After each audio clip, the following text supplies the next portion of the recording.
right, so Linda Moran, Classroom Follies, 30 years in public schools across the country. And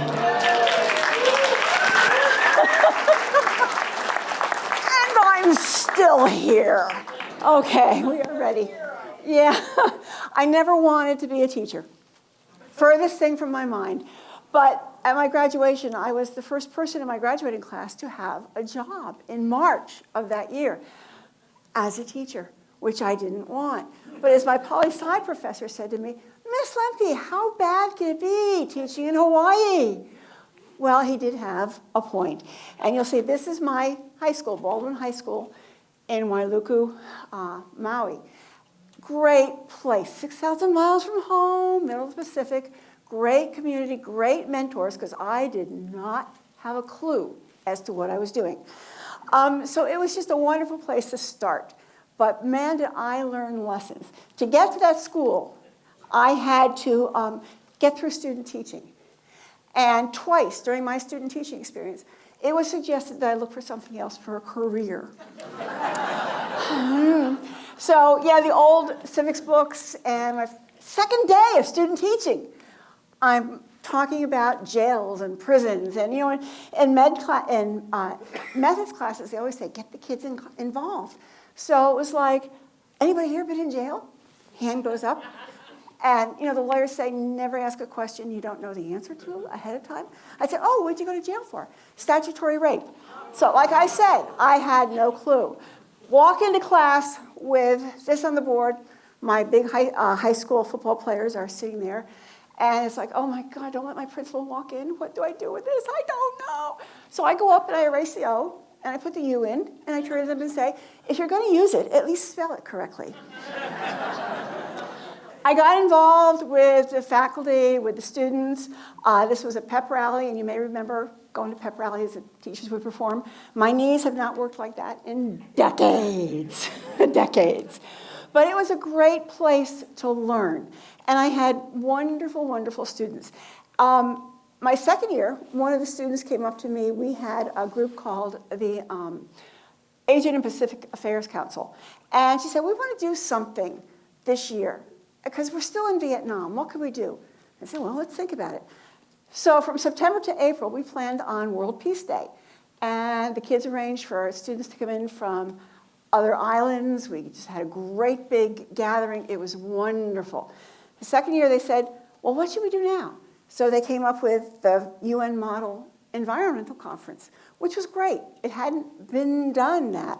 And again, in the middle of a teacher strike, no less, we had students from around the islands coming in to participate. We had a terrorist attack at the end. The kids neglected to tell me that that was going to happen. I was not happy. I was involved with the Maui Community Theater, and we did The Lion in Winter. And the theater decided, well, since it's a historical play, let's put it on at the high school that you teach at. So there I am, well, there I was, walking out on stage, and they know it's me. And you heard, ooh. And then when the king started to kiss me, it was like, oh my God, it's the teacher, look at that. And the kid running the lights was just too busy laughing to give me the blackout. This is here at Camel's Hump. That's Big Bird. That was a lot of, what do you call it? Yes, thank you. And chicken wire. And I actually wore that to the Kentucky Fried Chicken in Essex Junction on Halloween one year. Okay, getting in and out of my Volkswagen was a little difficult. But I loved the theater. You saw two pictures back there, Music Man and Peter Pan. And if you've been in those shows and you've grown up over the last decade, please let me know. This theater versus sports thing became important. You play baseball, okay, you have a game every week or so. You do a play, it's 8 weeks. And the teachers would say, well, they're out of class for 5 days, 5 performances. Why do you do so many? Well, you don't practice all baseball season and then have one game. So it was a lot of getting people to realize it's not an either or. Kids need both. Along the way, I picked up some foster students. This is a Richmond boy. I've known him since 6th grade. He is now teaching English in Vietnam. And I get Mother's Day cards, and he calls me Mama. And I have a bunch of kids, most of them around in this area because I've spent a lot of time here. Whenever I would travel with my husband, I was always snapping pictures because you never knew when one of those would help you teach a lesson a little better. This bombed. Told my students, we're going to go on a field trip today. So we go outside and they say, where's the bus? And I'll say, well, we're here. Well, where's here? I said, we're on the Earth. It's a planet spinning in space. And I was giving them all these numbers and stuff. They could care less. I finished my career at Tucson High School, magnet school, 3,000 students, 16 active gangs, most of which were neighborhood organizations. Very safe school, and I loved it. Check the video on YouTube for TUSD, Tucson High Magnet School. Great place. I loved it. Now, this was a t-shirt from the first Tucson Book Festival. And periodically I'd wear my t-shirts on Friday, but I always had a blouse over it. And I had the one student who said, Miss, can I ask a question? I said, is it about math, Conrad?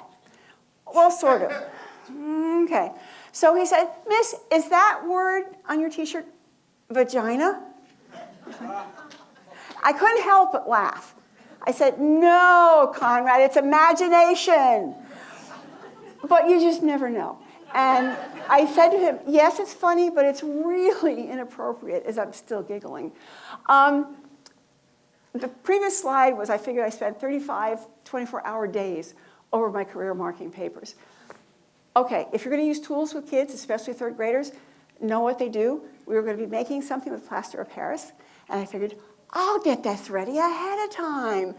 Wrong. You don't make plaster of Paris up 4 hours before you're going to need it. And then my favorite guy, Fred Rogers, who said, always look for the helpers.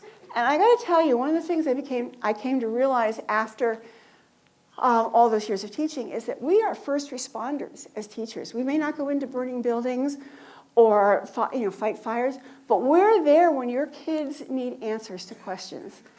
Even though we may still be trying to process something, we're there for them. And that's probably what I like the most about having been a teacher. Thank you.